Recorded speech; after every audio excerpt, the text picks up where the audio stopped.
Ecclesiastes chapter 2.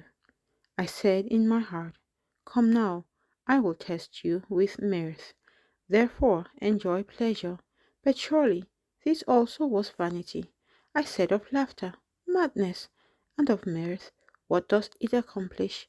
I searched in my heart how to gratify my flesh with wine, while gilding my heart with wisdom, and how to lay hold on folly, till I might see what was good for the sons of men to do under heaven all the days of their lives. I made my works great, I built myself houses, and planted myself vineyards. I made myself gardens and orchards, and I planted all kinds of fruit trees in them. I made myself water pools from which to water the growing trees of the grove. I acquired male and female servants, and had servants born in my house.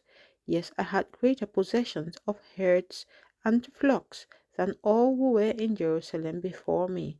I also gathered for myself silver and gold and the special treasures of kings and of the provinces. I acquired male and female singers, the delight of the sons of men, and musical instruments of all kinds. So I became great and excelled more than all who were before me in Jerusalem. Also, my wisdom remained with me. Whatever my eyes desired, I did not keep from them. I did not withhold my heart from any pleasure, for my heart rejoiced in all my labor, and this was my reward from all my labor. Then I looked on all the works that my hands had done, and on the labor in which I had toiled, and indeed all was vanity and grasping for the wind. There was no profit under the sun. Then I turned myself to consider wisdom and madness and folly. For what can the man do who succeeds the king? Only what he has already done. Then I saw that wisdom excels folly, as light excels darkness. The wise man's eyes are in his head, but the fool walks in darkness. Yet I myself perceived that the same event happens to them all. So I said in my heart, as it happens to the fool, it also happens to me. And why was I then more wise? Then I said in my heart, this also is vanity. For there is no more remembrance of the wise than of the fool forever, since all that now is will be forgotten in the days to come. And how does a wise man die? As the fool.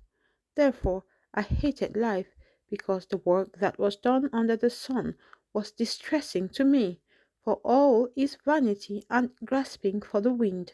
Then I hated all my labor in which I had toiled under the sun, because I must leave it to the man who will come after me, and who knows whether he will be wise or a fool. Yet he will rule over all my labor in which I toiled, and in which I have shown myself wise under the sun. This also is vanity. Therefore I turned my heart and despaired of all the labor in which I had toiled under the sun. For there is a man whose labor is with wisdom, knowledge, and skill, yet he must leave his heritage to a man who has not labored for it. This also is vanity and a great evil. For what has man for all his labor, and for the striving of his heart with which he has toiled under the sun? For all his days are sorrowful, and his work burdensome. Even in the night his heart takes no rest. This also is vanity.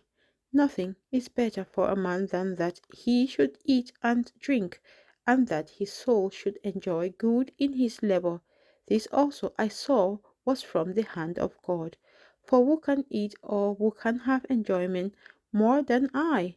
For God gives wisdom and knowledge and joy to a man who is good in his sight, but to the sinner he gives the work of gathering and collecting, that he may give to him who is good before God. This also is vanity and grasping for the wind. Ecclesiastes chapter 3. To everything there is a season, a time for every purpose under heaven, a time to be born and a time to die, a time to plant and a time to pluck what is planted, a time to kill, and a time to heal, a time to break down, and a time to build up, a time to weep, and a time to laugh, a time to mourn, and a time to dance, a time to cast away stones, and a time to gather stones, a time to embrace, and a time to refrain from embracing, a time to gain, and a time to lose, a time to keep, and a time to throw away, a time to tear, and a time to sow, a time to keep silence, and a time to speak, a time to love, and a time to hate, a time of war, and a time of peace. What profit has the worker from that in which he labors? I have seen the God given task with which the sons of men are to be occupied. He has made everything beautiful in its time. Also, he has put eternity in their hearts, except that no one can find out the work that God does from beginning to end. I know that nothing is better for them than to rejoice and to do good in their lives, and also that every man should eat and drink and enjoy the good of all his labor. It is the gift of God. I know that whatever God does, it shall be forever. Nothing can be added to it and nothing taken from it. God does it that men should fear before him. That which is has already been, and what is to be has already been, and God requires an account of what is past. Moreover, I saw under the sun, in the place of judgment, wickedness was there, and in the place of righteousness, iniquity was there.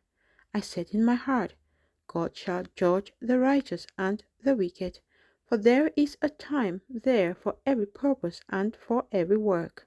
I said in my heart concerning the condition of the sons of men, God tests them that they may see that they themselves are like animals. For what happens to the sons of men also happens to animals. One thing befalls them, as one dies, so dies the other. Surely they all have one breath. Man has no advantage over animals, for all is vanity. All go to one place, all are from the dust, and all return to dust. Who knows the spirit of the sons of men, which goes upward, and the spirit of the animal, which goes down to the earth? So I perceived that nothing is better than that a man should rejoice in his own works, for that is his heritage. For who can bring him to see what will happen after him?